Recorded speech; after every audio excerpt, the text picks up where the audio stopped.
Este é um trabalho independente e conta com a ajuda das pessoas que têm sido abençoadas por ele. Se você quiser fazer parte do grupo de mantenedores desta obra, se informe das opções disponíveis na descrição deste vídeo. Agradecemos pela atenção e pelo carinho. Deus abençoe.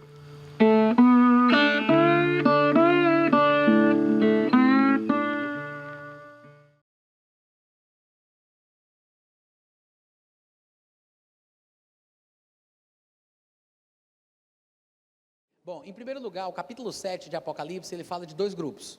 Ele fala de um grupo contado na ponta do lápis, e ele fala de um número incontável, que não tem como se enumerar. O primeiro grupo é mencionado do versículo 1 ao versículo 8.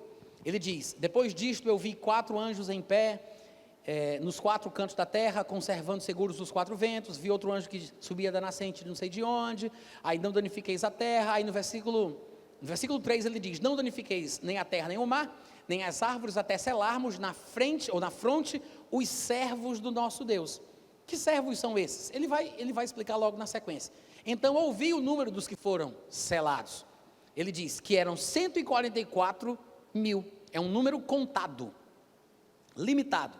144 mil de todas as tribos dos filhos de Israel. 12 tribos, 12 vezes 12 mil de cada tribo, dá 144 mil. Ele está falando de forma literal de 144 mil, e a gente vai descobrir depois com outros textos de Apocalipse, como o capítulo 14, que são apenas homens, não são homens e mulheres, são homens inclusive celibatários, tá? São castos, são homens separados para uma missão específica, num período específico. São 144 mil judeus, 12 mil de cada tribo das 12 tribos de Israel. Então, é um número de homens contado, e depois disto, o segundo grupo de pessoas é mencionado a partir do versículo 9 em diante. Ele diz: depois dessas coisas, depois desta separação, desta unção, deste selo sobre estes 144 mil que parecem serem separados por Deus para desempenhar uma tarefa específica durante o período tribulacional, depois destas coisas, o que foi que eu vi? Eu vi uma grande multidão que ninguém podia contar. Veja a diferença. 144 mil contados, 12 mil de cada tribo, das 12 tribos de Israel, e agora um número que não dá para contar.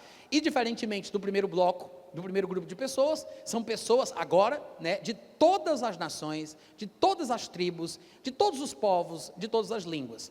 O que é que o texto está falando?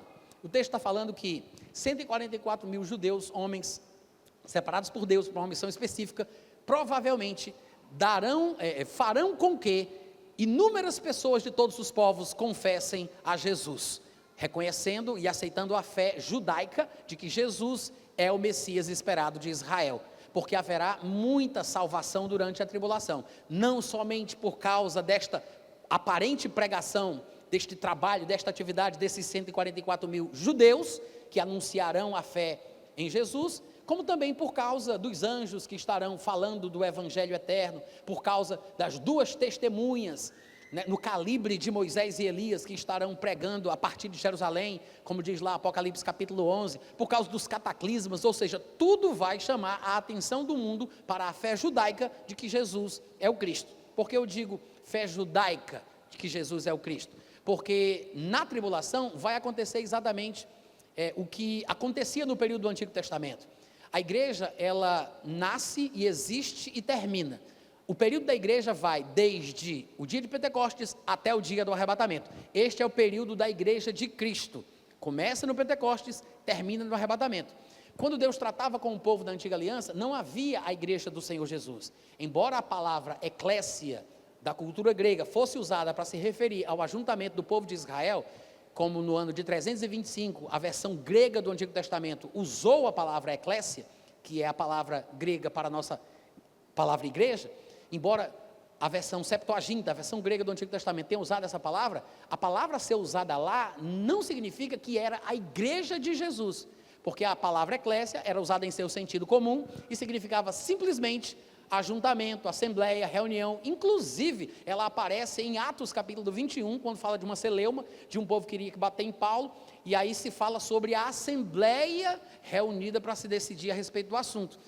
E é a palavra eclésia que, em outros lugares, quando não nesse texto, é traduzida por igreja, mas ali foi traduzida em nossas versões por assembleia. Então, não é porque a palavra eclésia aparece na versão grega do Antigo Testamento que era a igreja, porque a igreja, ela nasce no Pentecostes e ela termina no arrebatamento.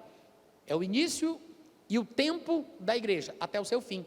Então, quando a igreja for retirada, ela nasce no Pentecostes, termina no arrebatamento. Quando a igreja for retirada, Deus volta a tratar com o mundo como no período da Antiga Aliança. Ele trata primeiro com Israel, e de Israel ele trata com o resto das nações.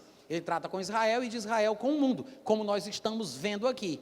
Primeiro, ele sela 12.000 homens das 12 tribos, 144.000 castos, que vão fazer uma obra, e como consequência, depois disto, como diz o texto, pessoas de várias nações confessando a fé judaica de que Jesus é o Cristo.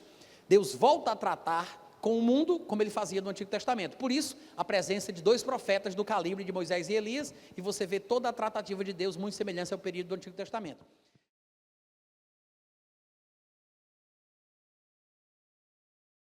O que significa dizer que o Espírito Santo será retirado? Significa que a atuação dele na época atual, no período da igreja, vai cessar. Porque muita gente não entende o que significa isso, porque diz assim, os pós-tribulacionistas, né, eles dizem isso. Como é que o Espírito Santo vai ser retirado quando a igreja for arrebatada? Se as pessoas vão ser salvas durante a tribulação? Se a Bíblia fala que muita gente vai se converter? As pessoas não se convertem por causa de uma ação do Espírito Santo? Mas isso é um pensamento muito fraco, muito ralo, não tem fundamento nenhum. Para falar a verdade, muitas pessoas foram salvas no Antigo Testamento, e serão salvas durante a tribulação, sem a ação do Espírito Santo, como nos dias da igreja.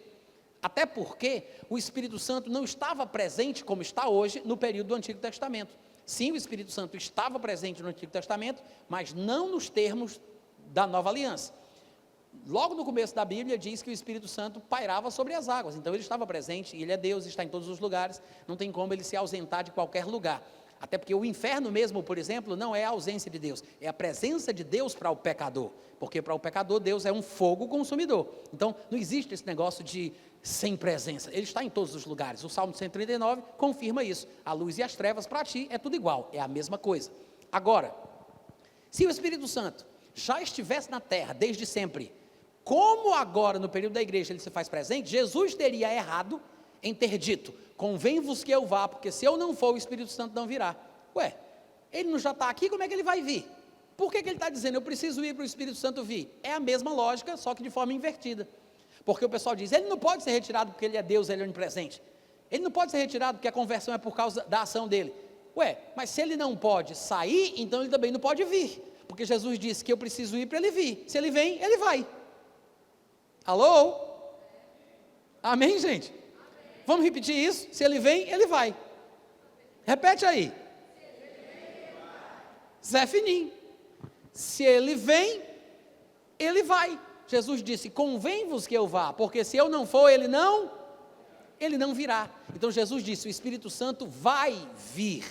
Estava presente, num certo sentido, as pessoas eram cheias do Espírito Santo nos termos da Antiga Aliança, que é totalmente diferente do que a Nova Aliança ensina. Receber o Espírito Santo, ser cheio do Espírito Santo, com a evidência bíblica de falar em outras línguas, é outra coisa. O povo do Antigo Testamento nem tinha nascido de novo, não tinha como eles receberem o Espírito Santo, porque vinho novo só se conserva em odres novos. Eles não poderiam receber o Espírito Santo. É por isso que Jesus disse, o Espírito Santo, o mundo não pode receber. A primeira experiência do povo do mundo não é o recebimento do Espírito Santo, é o recebimento da palavra, de Jesus, da salvação. Depois, 1 segundo depois, 10 segundos depois, como aconteceu com Cornélio e a sua turma, eles podem receber o Espírito Santo, mas eles não podem receber ainda estando em estado de morte espiritual.